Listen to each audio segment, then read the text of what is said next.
तो गाइस हमने last time जो अपना जावा का कॉफ़ी ऑर्डरिंग ऐप था वो हमने यहाँ पे छोड़ा था कि क्वांटिटी हमने कुछ भी दे उसमें नाम आ जाए, क्वांटिटी आ जाए और थैंक यू लिख के आ जाए, राइट।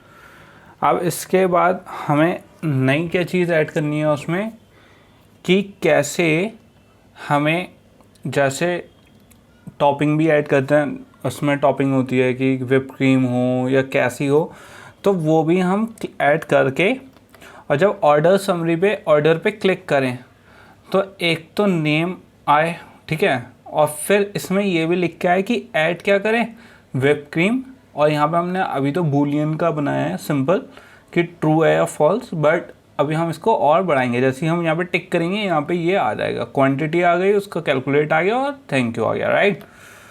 इसके बाद हम एक चीज़ और ऐड करेंगे कि जैसी हम वो करेंगे कि इसमें और क्या ऐड करेंगे कि इसमें ऐप में हमें और क्या ऐड करना है कि नाम, कि जब हम अपना डिफ़ॉल्ट जैसे पुराने उसमें क्या हो रहा था, पहले हम नाम फिक्स दे रहे थे कि हम स्टार्टिंग में ही नाम दे रहे थे कि कुणाल है या कोई भी जो ऐप ऑर्डर कर रहा है, कॉफ़ी ऑर्डर कर रहा है उसका।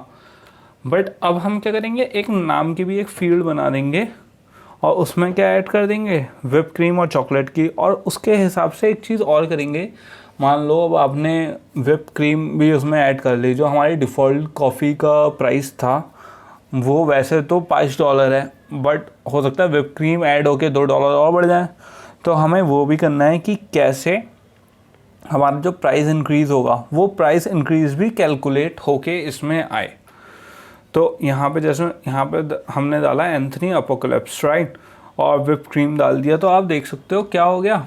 एक तो नेम आ गया एंथनी, किसने ऑर्डर करा है, उसने क्या करा है, whipped क्रीम ऑर्डर करी है, चॉकलेट नहीं करी, और क्वांटिटी क्या है 3, प्राइस आ गया थैंक यू, राइट। तो ये आ गया। अब यहाँ पे क्या हुआ है, हमने इसके प्राइस में भी इंक्रीज़ कर दिया।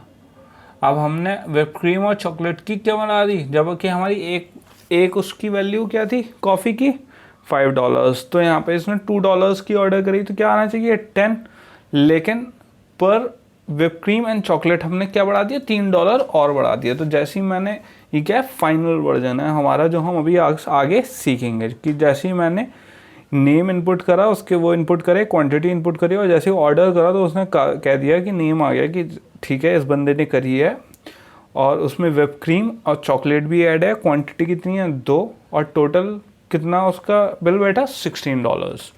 तो ये तो हमारा एक चीज़ हो गई। उसके बाद हम ये भी कर सकते हैं कि हम अपने ये भी हम डिसाइड करेंगे, देखूंगा मैं कि ये आपको बताना है, क्योंकि ये थोड़ा सा इंटरनेट कनेक्टिविटी में आ सकता है। ये हम अभी सोच रहा हूँ मैं आपको नेटवर्क में बताऊँ कि हम ये अपना आगे मेल में भी भेज सकते हैं, इसके लिए इंटेंट यूज़ होता है, बट इंटेंट अभी थोड़ा हायर अप फंक्शनैलिटी है जो हम नेक्स्ट उसमें यूज़ करेंगे। तो मैं आपको ये नेटवर्किंग के साथ बताऊंगा, बट ये भी हम कर सकते हैं कि हम अपना जो ऑर्डर है वो हम मेल कर सकते हैं किसी को भी। उसके बाद ये हम इसका लेआउट भी चेंज कर सकते हैं, और इसमें ये भी देख सकते हैं, जैसा आप देख सकते हो इस वक्त ये किसमें स्पेनिश में है, तो हम ये भी देख सकते हैं कि कैसे जब आप ऐप क्रिएट करते हो तो सिर्फ एक कंट्री के लिए करते नहीं हो, बहुत सी कंट्रीज़ के लिए करते हो, राइट। तो हम इसमें ये भी देखेंगे कि कैसे हम उसमें मल्टीपल लैंग्वेजेस ऐड कर सकते हैं बिना किसी प्रॉब्लम के, ताकि जब हमारा ऐप रिलीज़ हो मल्टीपल कंट्रीज़ में तो हर कंट्री वाले को उसकी ही नेटिव लैंग्वेज में ऐप मिले। और उसके बाद हम स्टाइलिंग भी कर सकते हैं, कि आप यहाँ पे देख सकते हो, यहाँ पर हमारा जो थीम था वो अलग था, यहाँ पे हमारा जो लुक है वो अलग है, तो हम थोड़ी सी स्टाइलिंग भी करेंगे। और उसके बाद अब हम देखेंगे जो मेन हमारी वो आ रही है, वो आएगी डिफाइनिंग वर्सेस कॉलिंग मेथड्स। अभी तक हमने क्या करा है, हमने मेथड्स का देखा कि कैसे हम डिफ़ाइन करते हैं, कॉल करते हैं, बट उसमें डिफरेंस क्या है, ठीक है, और क्या क्या उसमें चेंजेस से एरर आएंगे, कि कैसे पहले हम डिफ़ाइन करेंगे मेथड को, फिर उसे कॉल करेंगे और देखेंगे कि ऐप में हमारे कोई प्रॉब्लम तो नहीं आ रही है। तो यहाँ पे हम आ गए हैं एंड्रॉयड ऐप में, एंड्रॉयड स्टूडियो में, और जैसे हम यहाँ पे देख सकते हैं हमारा एक डिस्प्ले मैसेज, डिस्प्ले के नाम से यहाँ पे ये है, राइट। तो इसका क्या काम है, इंक्रीमेंट और डिक्रीमेंट में यहाँ पे जो डिस्प्ले क्वांटिटी है ये यहाँ से आ रहा है मेथड, राइट। ये मेथड हमने यहाँ डिफ़ाइन करा है, और जैसा अगर मैं इस पर डिस्प्ले पे देखिए, मैं इस मेथड पे वो करूँगा, कंट्रोल B करूँ, मैंने आपको बताया था गो टू के लिए, तो ये कहाँ जंप हुआ, यहाँ डिस्प्ले पे, राइट। अब अगर मैं इसकी चेंज कर दूँ नेम, तो मैं इसका कर दूँ क्वांटिटी, राइट। तो आप देख सकते हो यहाँ पे एरर्स आ गई हैं, राइट। तो ये एरर क्या बता रहा है कि इस वाले ये रेड में आ गया, देखिए। तो ये क्या कह रहा है कि हाँ रिजॉल्व नहीं कर सकते कौन सा मेथड है। तो ये मेथड क्या हो गया, फेंट हो गया। अब इसकी हाईलाइट नहीं है, क्यों, क्योंकि ये यूज़ नहीं हो रहा है। इस पर लिख के भी आ रहा है this method is never use. तो यहाँ पे डिफ़ाइन क्या कर रहे हैं हम, यहाँ पे इस मेथड को डिफ़ाइन कर रहे हैं, राइट।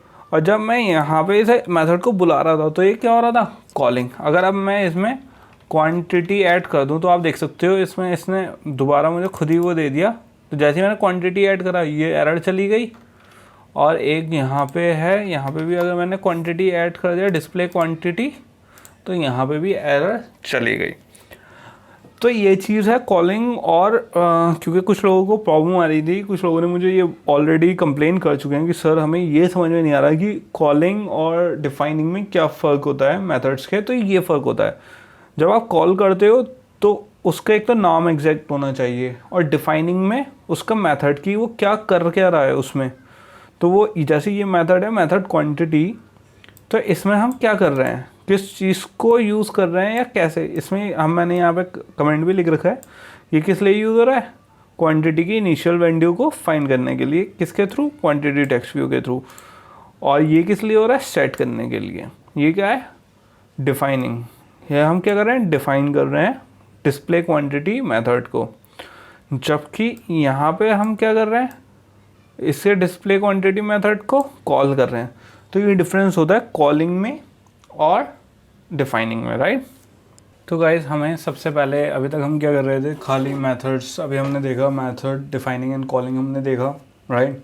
उसमें समझ लिया हमने कि क्या होता है। अब हम क्या करना है, ये थोड़ा सा मुझे पता है ये वाले लेसन्स थोड़े से बोरिंग होते हैं, इवन मेरा भी बनाते वक्त बहुत बेसिक्स होते हैं और बहुत ही स्टार्टिंग में लगता है कि यार इनकी कोई इम्पोर्टेंस नहीं है। बट आगे चल के जैसे जैसे लेसन्स एक्चुअली जो, क्योंकि हमारा बिगिनर का थर्ड पार्ट है मल्टीपल स्क्रीन, वहाँ से थोड़ा सा हमारा पेस बढ़ेगी और थोड़ा सा टफ होगा। तो ये जो बेसिक्स होते हैं इनपुट मेथड्स और स्ट्रिंग और मेथड की कॉलिंग और इनको डिफ़ाइन करना और कैसे किस चीज़ पे क्या फ़र्क पड़ता है, कहाँ पे डिफ़ाइन करेंगे, क्या स्कोप क्या होगा, इन सब चीज़ों का एक्चुअली आगे जाके फिर आपको समझ में नहीं आएगा।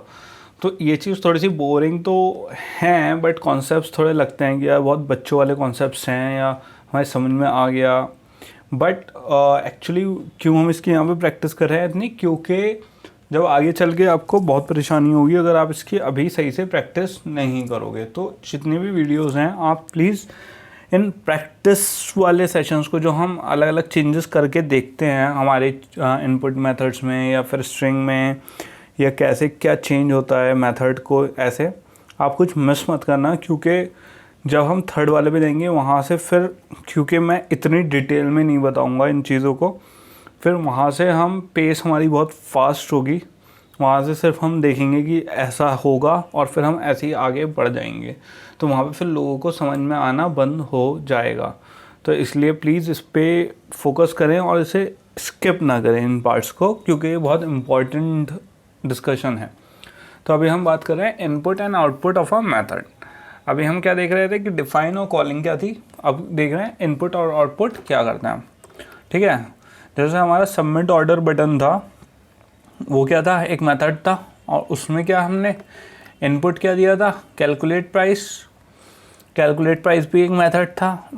कैलकुलेट प्राइस में हम क्या कैलकुलेट कर रहे थे, एक इनपुट दिया हमने और उसका एक आउटपुट भी मिला हमें। हमने उसको कहीं से एक वैल्यू दी प्राइस की, जो हमने अपने पुराने कॉफ़ी ऑर्डरिंग ऐप में दी थी, और उसी वैल्यू को हमने एक आउटपुट भी मिला कैलकुलेट होने के बाद। तो ये क्या हो गया, input and output of a method, right. उसके बाद ये क्या होता है, एक्सचेंज होता है। एक ऑर्डर के अंदर, एक मेथड के अंदर दूसरा मेथड जो इनपुट एंड आउटपुट ले रहा है और दे रहा है। ठीक है, अब इनपुट पैरामीटर्स कितने हो सकते हैं, इनपुट पैरामीटर क्या होते हैं इनके, जैसे इनपुट पैरामीटर क्या होता है, जो 0 1 जहाँ हम देते हैं वो होता है, जो उसके अंदर मेथड के अंदर हम जो वैल्यू प्रोवाइड करते हैं वो क्या होता है, पैरामीटर्स। और हमें रिटर्न वैल्यू क्या मिलती है, 0 या 1, 0 एंड 1 इन द सेंस कि या तो हमें आंसर मिलता है या आंसर नहीं मिलता है।